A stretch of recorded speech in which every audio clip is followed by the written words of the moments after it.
गांधी। महात्मा गांधी का पूरा नाम था मोहनदास करमचंद गांधी। महात्मा गांधी के बारे में हम सभी जानते हैं। महात्मा गांधी का जन्म 2 अक्टूबर 1859 ईस्वी में गुजरात में हुआ था और उनके पिता का नाम करमचंद गांधी था और माता का नाम पुतलीबाई था। गांधी जी के 4 पुत्र थे। इसमें पहला था हरिलाल, दूसरा था मणिलाल, तीसरा था रामदास, चौथा था देवदास और जमनालाल बजाज को ये अपने पुत्र के समान मानते थे। उसके बाद इनकी पत्नी का नाम कस्तूरबा बाई मक्खनजी था और बाद में इसका नाम इन्होंने जो है कस्तूरबा गांधी कर दिया। ये तो गांधी जी की जो है सामान्य जानकारी है जो हम देखते रहते हैं या सुनते रहते हैं गांधी जी के बारे में। तो उसके बाद गांधी जी वर्षा वकालत करने के लिए इंग्लैंड गए थे और इंग्लैंड से वापस आने के बाद वो 1893 ईस्वी में दक्षिण अफ्रीका गए। दक्षिण अफ्रीका में उन्होंने रंगभेद की जो नीति थी उसको वहाँ पे देखा। उसके बाद इन्होंने यहाँ पे एक आश्रम की स्थापना की, फिनिक्स फार्म की स्थापना की। और गांधी जी का दक्षिण अफ्रीका में क्या था, यह पहला आंदोलन था और यहीं पे गांधी जी की जो मुलाकात है वो गोपाल कृष्ण गोखले से हुई और गोपाल कृष्ण गोखले से इतने प्रभावित हुए गांधी जी कि जो है इन्हें अपना राजनीतिक गुरु मान लिया। इन्होंने इनसे कई जो है जानकारियाँ प्राप्त की और इन्होंने इनके जो राजनीतिक गुरु थे गोपाल कृष्ण गोखले, इनसे जानकारी प्राप्त करके इन्होंने कई चीज़ों का बारे में अध्ययन किया। जैसे रस्किन बॉन्ड के बारे में इन्होंने पढ़ा, टॉलस्टॉय के बारे में इन्होंने पढ़ा। तो जब रस्किन की किताब इन्होंने पढ़ी तो इससे इनको भूख हड़ताल की प्रेरणा मिली और उसके बाद टॉलस्टॉय की जब इन्होंने पुस्तक पढ़ी तो इससे इनको आंदोलन की प्रेरणा मिली। आगे इन्होंने इन हथियारों का भूख हड़ताल और असहयोग जैसे आंदोलनों का, अहिंसा जैसे हथियारों का प्रयोग करके भारत की स्वतंत्रता में अपना सहयोग दिया था। अब गांधी जी 1915 ईस्वी में भारत वापस आए। 9 जनवरी 1915 को भारत वापस आए। उसी दिन 9 जनवरी को भारत में अब वर्तमान में प्रवासी भारतीय दिवस मनाया जाता है। इसमें भारत से बाहर गए हुए जो क्या है महान व्यक्ति हैं वो अगर भारत में आते हैं तो उनके सहयोग के लिए या उनके सम्मान में वर्तमान में भारत में प्रवासी भारतीय दिवस मनाया जाता है। अब गांधी जी जब आए, भारत लौट आए 1915 ईस्वी में, तो इन्होंने भारत की जो स्वतंत्रता थी उसमें तुरंत भाग नहीं लिया। इनके जो गुरु थे गोपाल कृष्ण गोखले, इन्होंने इनको बताया था कि पहले आप सीखो और उसके बाद भारत की जो स्वतंत्रता है उसमें पढ़ो, आप उसमें कूदो, आप भारत की स्वतंत्रता में। तो इसके लिए जब भारत आए थे 1915 ईस्वी में तो इन्होंने भारत में जगह जगह यात्राएं की और 1916 ईस्वी में इन्होंने कांग्रेस की लखनऊ अधिवेशन में भाग लिया और यहाँ पे इनको राजकुमार शुक्ल ने देखा था और इसी समय 1916 में इन्होंने गांधी जी को चंपारण जो बिहार में स्थित था वहाँ आने के लिए आमंत्रित किया, लेकिन गांधी जी ने मना कर दिया कि अभी जो है किसी भी प्रकार के आंदोलन में भाग नहीं लेंगे और अभी वो सीखने की अवस्था में है। अब 217 ईस्वी में गांधी जी बिहार के चंपारण में गए और उन्होंने वहाँ पे 3 कटिया एक प्रथा होती थी जिसमें किसानों को अपने 20 कट्ठा खेतों में से कम 3 कट्ठा खेतों को नील की खेती के लिए जो है उपयोग करना पड़ता था और वो 3 खेत ऐसे होते थे जो सबसे उपजाऊ खेत होते थे किसान के और प्रत्येक वर्ष उनको तीन खेत करके इस प्रकार से उनको खेती करनी पड़ती थी। लेकिन जो नील उस समय होता था वो क्या कर देता था, मिट्टी को बंजर कर लेता था क्योंकि उसकी जड़ें बहुत लंबी होती थी, वो मिट्टी को बंजर बना लेता था और प्रत्येक वर्ष किसानों की 3-3 कट्ठा जो जमीन थी वो बर्बाद हो रही थी। करने के लिए, किसानों को मजबूर कर रहे थे। तो गांधी जी वहाँ पे गए तो इन्होंने वहाँ पे आंदोलन किया और चंपारण जो आंदोलन था उसमें उन्होंने विजय प्राप्त की गांधी जी की द्वारा। उसके बाद गांधी जी खेड़ा में गए। खेड़ा गुजरात में था और वहाँ भी इनको जीत मिली अंग्रेजों के विरुद्ध। उसके बाद गांधी जी ने 1918 ईस्वी में मिल मजदूर आंदोलन गुजरात में अहमदाबाद में किया और यहाँ पे इन्होंने भूख हड़ताल का प्रयोग किया। भूख हड़ताल की जो भावना थी या जो विचार था उनके मन में, रस्किन बॉन्ड की जो किताब पढ़ के उनको प्रेरणा मिली थी भूख हड़ताल की। अब गांधी जी के द्वारा 1919 ईस्वी में रोलेट एक्ट का विरोध किया गया। रोलेट एक्ट को उस समय एक प्रकार से काला कानून कहा जाता था। इसमें जो क्रांतिकारी होते थे वो क्या करते थे, अंग्रेज उनको जब चाहे तब गिरफ्तार कर सकती थी और इस कानून को क्या बोलते थे उस समय, बिना अपील, बिना दलील और बिना वकील का कानून कहा जाता था, जिसमें अंग्रेज जब चाहे तब क्रांति करने वाले, आंदोलन करने वालों को गिरफ्तार कर सकती थी। गांधी जी ने इसका विरोध किया। उसके बाद 13 अप्रैल 1919 में जलियांवाला बाग हत्याकांड हुआ। इस हत्याकांड में गांधी जी ने नाराज होकर केसर-ए-हिंद की जो उपाधि उनको मिली थी प्रथम विश्व युद्ध में अंग्रेजों का सहयोग करने के लिए, तो गांधी जी ने केसर-ए-हिंद की उपाधि अंग्रेजों को वापस लौटा दी जलियांवाला बाग हत्याकांड के समय। उसके बाद गांधी जी जब जलियांवाला बाग हत्याकांड से बहुत दुखी हुए तो गांधी जी ने वहाँ पे 1920 ईस्वी में असहयोग आंदोलन प्रारंभ किया और असहयोग आंदोलन शुरू किया। तो गांधी जी ने क्रांतिकारियों को या भारतीयों को बताया कि आप अंग्रेजों का सहयोग न करें। अंग्रेज यदि आपको कपड़े धोने के लिए बोलते हैं तो आपको कपड़े न धोए, अगर बाल काटने के लिए बोलते हैं तो बाल उनके न काटें, या नाखून उनको काटने के लिए कहें तो नाखून न काटें। इस प्रकार से भारतीयों को असहयोग करने के लिए उन्होंने प्रेरित किया। उसके बाद 5 फरवरी 1920 ईस्वी में चौरा-चौरी कांड हुआ, जिसमें क्रांतिकारियों ने अंग्रेजों को जेल के अंदर जला दिया था। अंग्रेज जो पुलिसकर्मी थी वो असहयोग आंदोलन करने वाले जो क्रांतिकारी थे उन पर लाठियां बरसा रही थी। तो क्रांतिकारियों ने गुस्सा होकर अंग्रेजों को जेल के अंदर बंद करके उसके बाद उस थाने में जो है आग लगा दी थी।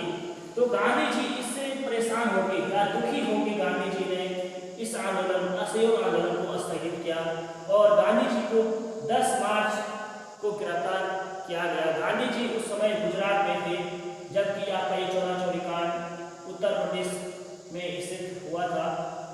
उसके बाद गांधी जी को जब गिरफ्तार किया गया तो उनको 6 साल की सजा सुनाई गई।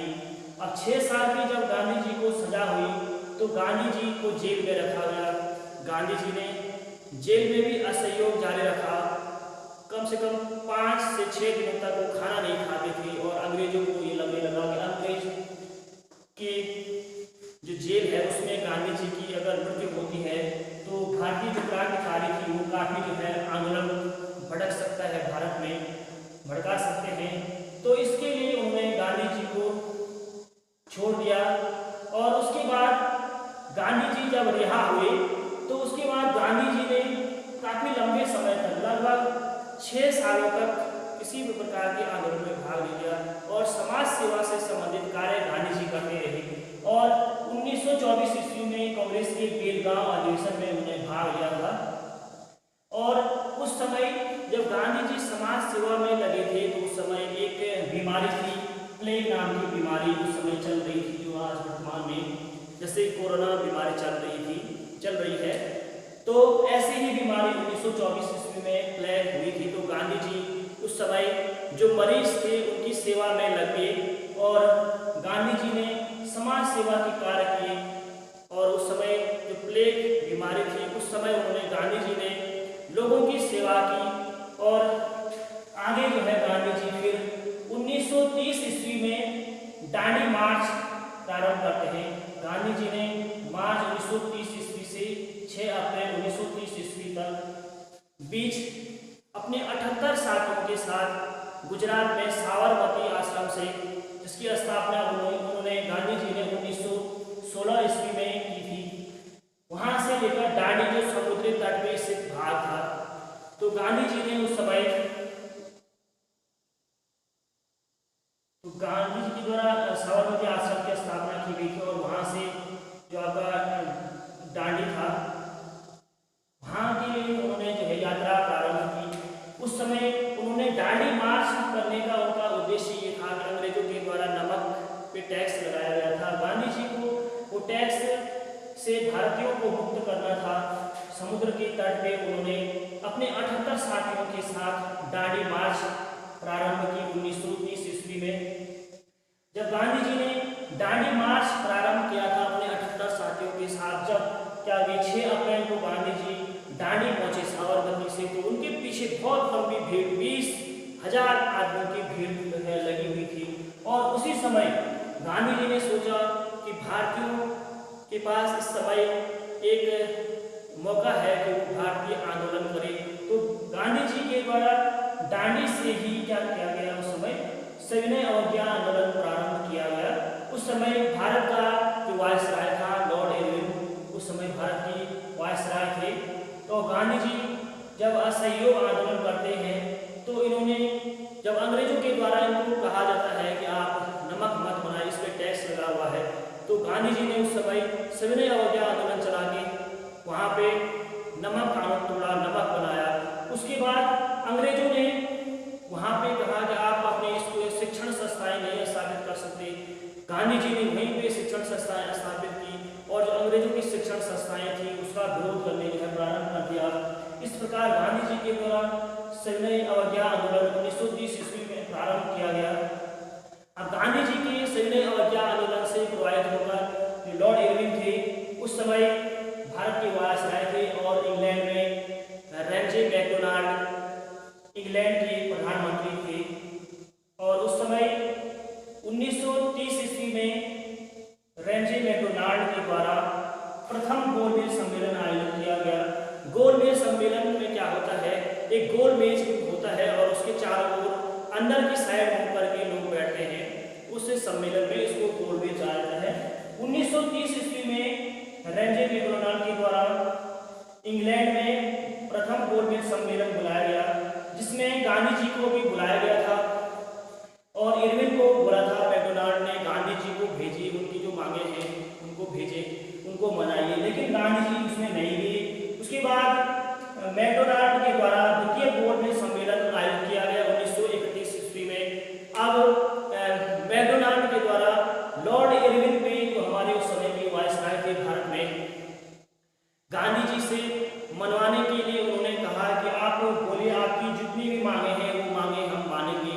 गांधी जी ने उनसे कहा कि भारत के जितने भी आंदोलनकारियों को आपने गिरफ्तार किया है उनको छोड़ दीजिए। और फिर उस समय भगत सिंह पे एक बम फेंकने का आरोप लगा था, तो उस समय उन्होंने भगत सिंह को नहीं छुड़वा पाए और 5 मार्च 1931 ईस्वी में गांधी इरविन पैक्ट हुआ, जिसमें भारतीय जो क्रांतिकारी थे उनको छोड़ दिया गया और भगत सिंह को छोड़कर जितने भी राजनीतिक कैदी थे उनको छोड़ा दिया गया।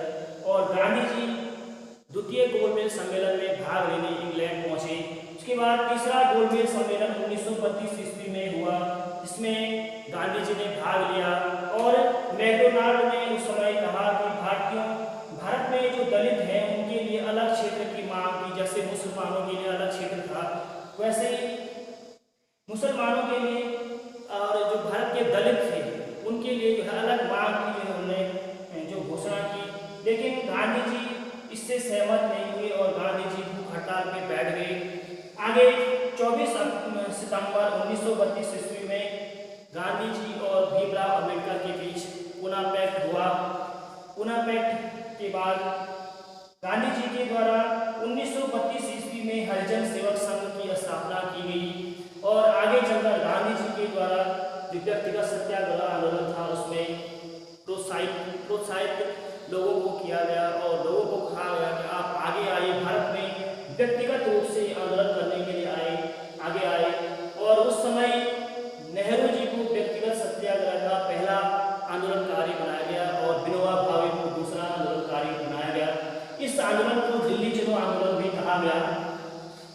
व्यक्तिगत सत्याग्रह आंदोलन को, और ये 1940 ईस्वी में चलाया गया था।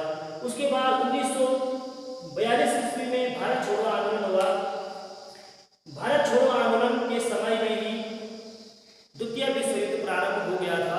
तो उस समय क्या हुआ था, हमारा जो द्वितीय विश्व युद्ध प्रारंभ हुआ था, तो अमेरिका ने जापान पे बम फेंका और जो हिटलर था उसने इंग्लैंड और फ्रांस को जो है बर्बाद कर दिया था। उस समय भारत की स्वतंत्रता के लिए काफ़ी जो है सहयोग इस द्वितीय विश्व युद्ध के कारण मिला।